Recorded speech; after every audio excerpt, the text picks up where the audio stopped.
What is going on, SHIPIT Nation YouTube station? We're back. Big boy slate here on FanDuel and DraftKings. We got 14 games on the docket to break through, walk through, and break it all down. If you guys are new, hit that like button, hit that subscribe button. Helps us out a ton. We're surpassed 10K subscribers. Next feat is 15K. We're looking to get to 15K. I'm sure there'll be a nice big giveaway like there was for 10K. So appreciate everyone tuning in, helping us out with these videos. Drop a like, drop a subscribe, drop a comment down below as well. If you're not a member yet, I don't know what you're doing, but MLB starts up next Thursday, and I will tell you something, SaberSim and MLB with SHIPIT Nation content is going to be absolutely insane. We're going to have our best season yet ever. We're going to put the industry on notice come this MLB season. I'll tell you that right now. SaberSim with MLB is just insane. The way it builds lineups for you with the correlation sliders and the things you can do, which we'll be showcasing right here on this channel. Come MLB season, myself, Ham, Title, Hoop will be in the mix. BJ will be in the mix. G Ryzen will be in the mix. We got an incredible MLB team over here. And you won't want to miss it, right? And you won't want to miss the optimizer deal here. Best value right now, $129 a month gets you out all access to all of our content for all sports, including PGA. Masters is right around the corner, which is huge. We got the Valsport going on right now. MLB, like I said, you still got MMA. You got the rest of the NBA season. Shout out to my boy Rio. Good luck to this weekend in the live final down there in Arizona. Congrats again to him being promoted to partner over here at SHIPIT Nation. But best value, $129 a month, all access plus the optimizer starter package. Why is that important to you guys out there instead of the $99 a month package? Well, you get access to SaberSim's projections. You get the ability to average them automatically. You get SaberSim's ownership as well. You get the ability to average the ownership with our ownership and their ownership just to make it overall more user-friendly for you. And you get the contest flashback feature where you can go back on any contest on the site, look at the leaderboard, look at the users, check out, okay, what their player pool was like, what their stacks were like, what they did in terms of stack construction, all things there. $129 a month for content and an optimizer. Throw this up on the screen real quick. I mean, money talks, right? You look, these are real legitimate prices across the industry. Competitor names don't matter, but you can see out there, we're right now, if you just get the starter package with the all access, it's under $100 a month. For an extra $30, you get all of SaberSim's additional sports and ownership and projections with the contest flashback, which is still $20 cheaper than the lowest in the industry across there. And you don't get any additional optimizer, things like that. So overall, check us out, shipitnation.com, join now. But I'm going to go ahead and throw the Stone, one of our premium tools, the best premium tool in all of DFS over here. It's the NHL Stone. We got it for all sports. Talked about MLB coming back. We do have the Stone. The MLB Stone is probably my favorite one by far. Just everything on there. I mean, all the metrics that you need to look at for baseball are right there. We got our pitcher hitter rankings right on the Stone. Everything. It's a one-stop shop, basically. So slate plan, the Stone, and the Discord, right? The Discord alone is amazing. Between those three, pretty hard to not have at least some sort of a profitable season and the ability to increase your process, improve your process, and become better players. And that's what we're all about here. Not so much the picks and plays. Play this guy, play that guy. Trust me here, trust me there. It's all about what works for you, grabbing our content, using our content to make a process and overall become better players in the long run, which is the most important thing, empowering individuals to make their own decisions and not just blindly tail one of us. Obviously, we have the cores, we have that you can do if you're in a time crunch, but really our tools are designed to help the consumer out there, the player out there become more profitable, create their own process and start tweaking a process and find a process that works for them, not just saying, hey, do this, do that, and kind of follow blind, right? That's not what we're about here. First game on the slate in terms of this 14-game NHL slate here, Colorado and the Senators. I expect Colorado to be pretty popular here tonight. I'll show you at the end when we walk through the base kind of build, the dry run, if you will, with our optimizer partner SaberSim. You're going to see Avs are being slammed in SaberSim right now. I think for a good reason. Senators, pretty leaky outside of Allmark's, Linus Allmark's last game or 2 games ago where he had 45 saves or 48 saves, something like that, just went absolutely bonkers. He definitely can be scored on. He's an overall solid goalie. The Senators are at home, so could be a little caution here for the Avs. I do think they're still solid. They're not one of my favorite stacks. They're definitely top 6 on this, top 6 or 7 on the slate, which obviously there's 28 teams. So that they're up there. They're in the top third for sure. I think they're fine. McKinnon, Brock Nelson, Natchez, Nichushkin, Lakinen, Jonathan Drouin is a nice value there. Ross Colton's a nice value as well. Kale McCarr, obviously from a defensive standpoint, and then Sam Malinsky at 3K is a nice value there. So I think those pieces for Colorado are definitely fine. I think they're a good spot. Like I said, the ownership is probably going to come up on them throughout the day. So that I have a little bit of caution there. You can easily build teams with a 4-3 stack with Colorado and have McKinnon in there with these price points. Nichushkin at 5,700, Natchez at 6,500. You can even fit Kale McCarr in there, and you can easily make some 4-3 stacks that look pretty damn good. So Colorado, good spot. Not much more to say on them. On the Senators side, I think that Dylan Cousins, Bathbaum, and those 2 in particular, Cousins and Batherson, those 2 in particular, I think are interesting plays. They're playing really good hockey right now. Cousins at 4.5, cheap price point. Batherson at 4.9, cheap price point. They got full correlation on the second line and that top power play. I don't think they get the McKinnon assignment either, so a little bit of better matchup, although Brock Nelson is a pretty damn good defender as well. So I think the Senators are fine in tournaments. Not one of the teams that I probably get to in my couple teams that I usually run nightly. In MME, I think you could take a chance. I mean, they are -105. This game is basically a pick 'em out there in Vegas. And Wedgwood isn't great by any means, but definitely more interest in the Avs side of things here. Next game on the slate, Flames and the Devils. I'm not going to walk through every game in full depth if I don't have a lot of interest in it. This is one of those games I don't have a lot of interest. Could you play some of these Devils? Sure. Nico Hischier, Timo Meier, Noesen, Jesper Bratt, Luke Hughes, those kind of guys. Yeah, absolutely. Probably cut it off at those main guys. No ownership is really going to be in this game at all. Dustin Wolf's a good enough goalie that I really don't want to pick on him on a 14-game slate. Same thing. Jacob Markstrom's been pretty damn good. So not really a spot I'm looking to pick on either of these goalies. I mean, Mackenzie Weegar is a spend-up D-man. Sure, you can always play him. Morgan Frost, Kadri. Kadri's playing really good hockey right now, 6,400 if you want him as a one-off or a little 2-man stack with Weegar, Kadri. It is a little expensive, but you can definitely make it work.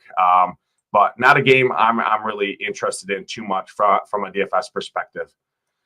Takes us to the next game. I do have interest in this game. I like the spot here for the Leafs. I get it right. The Rangers have been better defensively as of late. I just think the Leafs are a better team. In general, Leafs are top 10 in the league in road scoring on the season. Their power play is really good. Rangers give up a lot of power plays at home. So I like this spot for the Leafs. Matthews, Tavares, Nylander, Marner, Matthew Knees are kind of the 4 or 5 guys, that I'm looking at. So I like all of them. And on the Rangers side, one second. I thought I was going to sneeze there for a second. Sorry about that. But on the Rangers side, not really looking to get to any of these Rangers here. Stellaris, I think, is a really good option in that mid-tier at 7.5. He's probably one of my favorite goalies on the slate. He is going to see some volume. So I think he can get the saves upside there, even though the Rangers are 5th last or 4th last in the league in shots on net on average per game on home ice. I think Stellaris can definitely see enough and save enough without giving up the goals there. I think the Leafs should be favored in this game. Rangers are favored. I get it. But overall, still not a game that I'm super, super intrigued by from a DFS perspective, especially at these price points for some of these Leafs. But I do like them quite a bit in terms of overall offense. Their Rangers pretty much a full fade for me on this slate. Next game on the slate, Flyers and the Caps. Caps -250 favorites, one of the heaviest favorites here on the slate. Think they're solid. If I went to anyone, it'd be the second line with Pierre-Luc Dubois, McMichael, and Protas. That line is absolutely on fire as of late. They're really good. They're cheap. 4,300, 4,500, 5,500. You can get away with them. So if I'm playing the Caps, I'm playing their second line. I like them quite a bit with Chychrun or Carlson, two solid D-men there in that mid-tier. Carlson, I probably prefer a little bit more just because that top power play. Then you get some exposure to Ovechkin, Wilson, and Strome through that power play there. So I think the Caps are fine. Again, not a team that I'm looking to kind of push my chips in. A lot of my exposure is going to come late that we're going to talk about in more of the late games. Urson, not a great goalie by any means, but at 7K in tournaments, you can definitely take a chance on him. Some of this ownership on the Flyers is kind of ridiculous. Noah Cates projected to be mega chalk against Logan Thompson, who's a really good goalie. Caps, I think, have an outside chance to win the cup as well. They're really good defensively. They're good. They're deep. They have scoring. I'm easy. Just being off of Cates, I get it. With the new dynamic pricing, value's been pretty weak in terms of center and wing. We started off the season where center and wing value was insane. If you were spending up at those positions, you were nuts. Now it's flipped, right? Dynamic pricing has made you have to basically live in that mid-tier or punch your two defensive spots there and avoid the top end range where some of those defenders can act as basically wings, right, at cheaper price points than some of these stud wings there. So got to kind of adapt as the season goes on. Cates at that ownership, I'm good on that. Flyers a full fade for me. Caps side are my only interest realistically there. Next game on the slate here, Florida and the Jackets. I like this spot quite a bit here for Florida. Florida top 5 in the league in road scoring, especially in terms of expected goals. For Columbus, bottom 6 in the league in expected goals against on home ice here. They got a 78% penalty kill. Florida's got the second best power play on the road this season, cashing in over 30% of their opportunities here. They take the third most high danger chances as well. Columbus allows the 6th most high danger chances. So all things point to Florida being solid plays here, and ownership's not going to go to them, which I like quite a bit. Merzlikins is averaging, giving up over 3 goals per game, which I like. Barkov, Sammy Bennett, Reinhart, Verhaeghe, Mackey, Sam Skovevich here, Evan Rodriguez, Seth Jones. Those are the guys I'm looking at there. All great options. Pick and mix and match 3 or 4 of those guys. Stack them up. I like Florida quite a bit here tonight. Bobrovsky as a spend up at 8-1. I like him quite a bit. I definitely like him more than those guys in that 8-4, 8-5, 8-6 range up in the top if you are spending up at goalie. I definitely prefer Bob as one of my favorites up above 8K there. On the Blue Jackets side, pretty much a full fade here for me. Not a spot where I'm going to kind of veer too much from the teams I like. It's a 14-game slate. I think ownership's going to spread out enough. People are going to make mistakes. I'm just going to play the teams I like, the good matchups that I see. And if it doesn't work, I'll move on tomorrow. So that's kind of how I'm approaching it. Not going to really try and sell you guys on any of these guys and teams that I don't like. But you don't have to follow me as Bible. I'm just telling you kind of what points out to me, what sticks out to me in terms of the matchup sheet and what I'm looking at in terms of where I'm going with my builds here tonight. Next game, Montreal Islanders, Sorokin in net, Montembeault in net. I think Sam Montembeault at 7,400 is a viable option in tournaments. He's going to see some volume here, and anytime the Islanders are favorites, I'm just never really scared of them too much. Montreal's looked pretty good as of late in terms of the last 10 road games. They're top 10 in the league in goals per game. Expected goals, they're bottom 4, so there is some goal regression probably coming their way. Hopefully it's not tonight. I do have some interest in Montreal, mainly in terms of Suzuki, Caulfield, Slafkovsky. I like those 3 quite a bit. They're playing really good hockey right now. Those would be the only 3 that I kind of look at. And then Lane Hudson and Matheson, both down there in terms of defense. And then got to add in Patrick Laine too at 4,500, just a power play specialist, sniper. He's kind of limited Cole Caulfield's upside a little bit since the addition coming over to Montreal there. But I do like all 5 of those top power play guys: Suzuki, Caulfield, Slafkovsky, Patrick Laine, and Lane Hudson. I like those guys quite a bit. On the Islanders side, not really a spot where I'm playing any of these Islanders, especially at this ownership on a 14-game slate. Not sure why the Islanders are going to be mega chalk on a 14-game slate. I'm easy fading that. Not too often do you need the Islanders to win a tournament, especially on a large slate. So give me the Montreal side. Montembeault in that in terms of goalie GPPs, I think is definitely interesting and intriguing. So I'm on the Montreal side. That's one of the contrarian takes that I do have here tonight, fading pretty much everyone on the Islanders outside of Noah Dobson as a spend up. One of the best matchups on the slate. I get it. He's going to be popular, but at 6K, he's got a ton of upside, so I don't mind that. Next game on the slate here, Blues and Vancouver. This is an interesting one. This game could go multiple ways. Vancouver coming off a big win. I talked about last game. I talked about on Tuesday not liking Winnipeg, and I was right. Vancouver kind of punched him in the mouth and destroyed him. I don't know how this game is going to go here. I don't love it from a DFS perspective. You can definitely pick some pieces from it. Elias Pettersson has destroyed the Blues this season. He's 5,900. I think he's a fine one-off. Pius Suter at 3,800, one of the best value center options on slate, coming off a big game. I think he's fine. Outside of that, I'm really not too intrigued to go to any of these Vancouver side. It's more of just mini stacks. I will make one call out in terms of a value. Marcus Pettersson has been destroying, and at 3,300, I think he's really, really good value option. He's going to play over 21 minutes. He's going to block a lot of shots. He's involved. He's got a good floor built in with a decent little ceiling. So I like Marcus Pettersson quite a bit. And then Elias Pettersson, Pius Suter. You can go to Besser, DeBrusque, but not really something I'm looking to. I'm not going to do any 3 or 4 man stacks from Vancouver, just more one-offs or 2-man stacks, like a Quinn Hughes, Elias Pettersson, something like that, or like a Pius Suter, Ronak, something like that, or like a Marcus Pettersson, Pius Suter, something like that. Just get away cheap with 3,800, 3,300. They correlate on full line strength. Something like that I think is intriguing. On the Blues side, Blues have been playing pretty good hockey. Braden Shen with Kyrou and Holloway is the guys I'd have interest in. Lankinen has been pretty solid in general, so I don't love it, but they're cheap. Shen 4,500, Holloway 5,300, Kyrou at 6K. Kind of that it fits that mid-tier build, so don't hate some of them. Robert Thomas has also been good with Neighbors and Busnevich. They had a really good night on Tuesday, where they took all the scoring instead of line 2.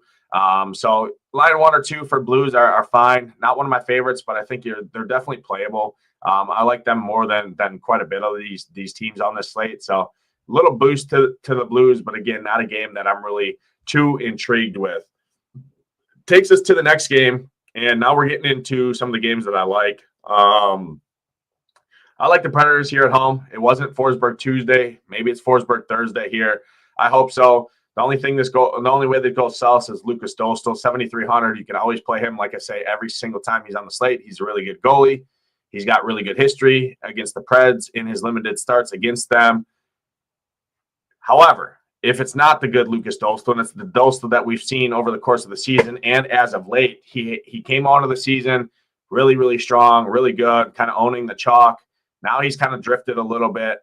If it's not him, I think the Preds have a GPP winning type score here tonight. Ryan O'Reilly, Forsberg, Marchessault, Steven Stammer. Those 4 guys right there I love. And then Brady Shea at 4,900. So the top 5 power play guys I absolutely love in this matchup. The Ducks, penalty kill, dead last in the league on the road, middle of the road in terms of power play opportunities. And the Preds actually have a good power play. So it's the power play guys for me for the Preds. I like them quite a bit. Forsberg, J. March, Stammer, O'Reilly Auto Parts, and Brady Shea. Those are the kind of guys I'm looking at. You could definitely, if you need some salary savings, go to a Colton Sissons, go to a Svechkov down here, go to Evangelista, some of these value guys down here that have been pretty good. And then Nick Blankenberg as well, another value at 3,200. I like a decent amount as well. Saros isn't been good by any means. He's not a great goalie. I have zero interest in him. So you could look at some of these Ducks. Do I do it on a 14-game slate? Probably not. But in MME, I wouldn't be shocked to see a Ryan Strome, Troy Terry combination get there. They've been good. Carlson's been good. Vetrano is always a good option. So you could definitely pull some of these Ducks. Not something I'm going to do, but it's just more of a bet against Saros, just being Saros. And he's given a lot of goals up over the course of the season to see the opposition. And a lot of these Ducks are cheap if you need some salary savings. Next game on the slate, this is one that I don't have much interest in here. Tampa and the Stars. I think this is more defensive focused. If I had to pick a spot, I would be on the Tampa side of things. I think tonight, but overall, I'm going to fade this. Ottinger, if he's in that, and Vaz, two of the best goalies in the league, both good viable options in that mid tier. I prefer Vaz at 7,600 just for the salary savings and looking at the metrics here. But neither of these teams really fire a ton of pucks on net, so the upside for either of these goalies, if it's like a 3-2 type game, is probably not going to be enough on this biggest slate, to be honest, because they're just not going to see the volume, right? So the long way of saying this game, I don't have much interest. I think this is going to be a really, really, really good real life hockey game. I don't think it's going to be a very good DFS game. So can't play them all. This is one that, hey, I would like to watch it, but I'm not really going to be pulling too many pieces, and that's just the way I'm going to go with it. Next game on the slate, Kings and the Blackhawks. This is a spot where the Kings should absolutely steamroll this Blackhawks team, especially if Sauter's in net. If Sauter's in net, I like it even more. Kings, you got all three centers are playable. Kopitar, Byfield, Danault. I probably prefer Danault in that second line the most with Trevor Moore, Fogle, and Philip Danault. But all three lines are playable for me for the Kings. Kopitar, Byfield, Danault, Kemp, Fiala, Kuzmenko, Moore, Fogle, Alex Lafreniere as a value. Even Alex Tucote here with Janot. Those two guys on that fourth line at basically still a minimum. I think they're fine. Drew Doughty, great option. Edmonton, Spence. I mean, you name it. It's the best matchup on the slate. And ownership's really not going to them because I get it. The Kings haven't been great as of late, but if Sauter's in net, he's terrible. Blackhawks are terrible defensively. It is at home. If Spencer Knight does start, I have a little bit less interest in the Kings, even after Spencer Knight just looked atrocious the other night, costing me a lot of money on Tuesday night, but I will not put that past him. I will say Byfield, Fiala, Lafreniere is probably actually my preferred. Now looking at it, just looking at the numbers, they are top 10 in the league in unblocked shot attempts for over the last 3 games across any team in the NHL and only have 1 goal to show for it. So some goal regression coming their way for Byfield, Fiala, and Lafreniere, and it's pretty cheap. Not many people are going to play the third line. I get it. I don't like third liners as much as I do on home ice as on the road. Still think they're solid plays here against the Chicago side. Zero interest in any of these Blackhawks. I'm not going to do it. Sorry, Vots out there, if you're listening to this. I know Chicago's your team. They're young. I think they got a bright future ahead. I'm just not playing them against the Kings here tonight. And Darcy Kemper, who's been one of the best goalies in the league as of late. I'm just not paying 8,500 on a 14-game slate for a goalie. Next game on the slate, Winnipeg and Edmonton.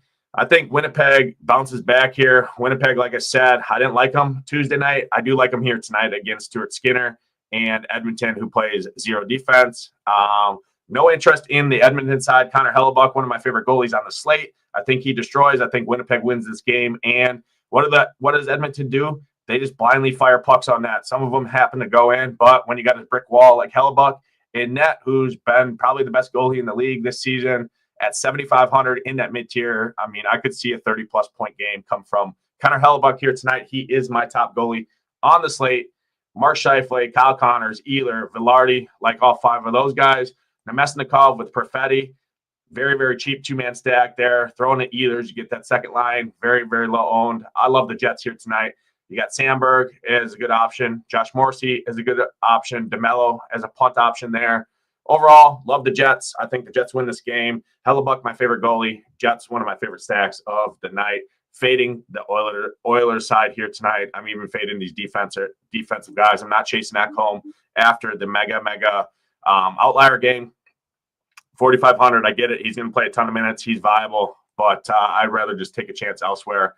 He's not going to really get ownership. So if you want to go back to them, he's fine. Like I said, first game back Tuesday night, dropped 34. I was on Edmonton Tuesday. Nobody played him. Now I think if people play anyone in this game, it's definitely on the Edmonton side, especially after looking at those game logs from Tuesday.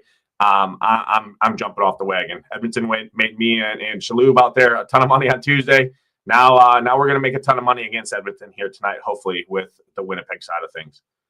Next game on the slate is a really good one. This is one of the top spots on the slate.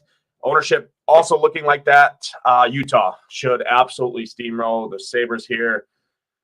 Sabres, brutal, abysmal on the road, dead last in every category, dang near. And Utah actually is pretty solid. They're getting healthier. I like Hayton. I like Logan Cooley, Clayton Keller, Gunther, Schmaltz, Sergachev, Sean Durzi. Those are kind of my main guys that I'm looking at. Then you can, if you need a punt salary savings, Kesselring in a good matchup, Olli Mata in a good matchup, and then Kevin Stenlund at stone minimum has been playing really, really good hockey as of late. He's not going to see a ton of ice time, but 14, 15 minutes at stone minimum in a matchup against the Sabres, I think is definitely viable. I like him as a punt if you need to in terms of value there. So love the Utah side. Utah probably my second favorite stack on the slate, and I like it. I'm not worried about the ownership. Again, you can get different elsewhere. There's a massive slate, and I like a lot of low-owned teams already, like Winnipeg there.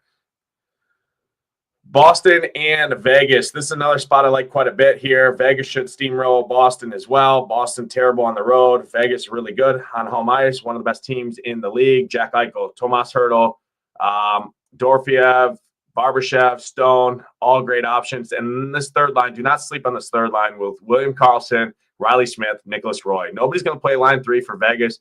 I like them quite a bit. Fully correlate with the third line, full strength, and the second power play there. Sign me up for Vegas. Noah Hannafin, really good option as well. Pietrangelo, really good option. Pietrangelo, I actually prefer in that third line stack because you get full correlation with the power play. You get 4 power play guys and 3 third liners on home ice. Vegas, smash spot here tonight. Swayman doesn't stand a chance in Vegas here. So I actually probably rank it at tournaments. Line 3 is my preferred option with Karlsson, Riley Smith, Nicholas Roy. Like them guys quite a bit. Obviously, Jack Eichel, great option. Mark Stone, great option. Noah Hannafin, great option. Tomas Hertl has been really good with Dorofeev and Brandon Saad. Any way you go about it, all 3 lines, really, really good options here tonight in Vegas. Bruins, full fade for me. Aiden Hill as a spend up. He's my second favorite spend up on the slate at 8,300. Like him quite a bit. Last game on the slate here is the Sharks and the Hurricanes. And hello, Chalk. Welcome. You are here. Carolina. Can I ever get this team right? I'm not sure. Carolina has not been great over the last 10 road games. They're 26th in the league in road game scoring. I get it. They are 14th in the league in expected goals for on the road this season. They're 3rd in shots on net. They're 3rd in drawing power play opportunities. Sharks give up the most power play opportunities in the league on home ice. However, Carolina's power play has been atrocious, abysmal, terrible. I get it. Sharks penalty kills horrendous.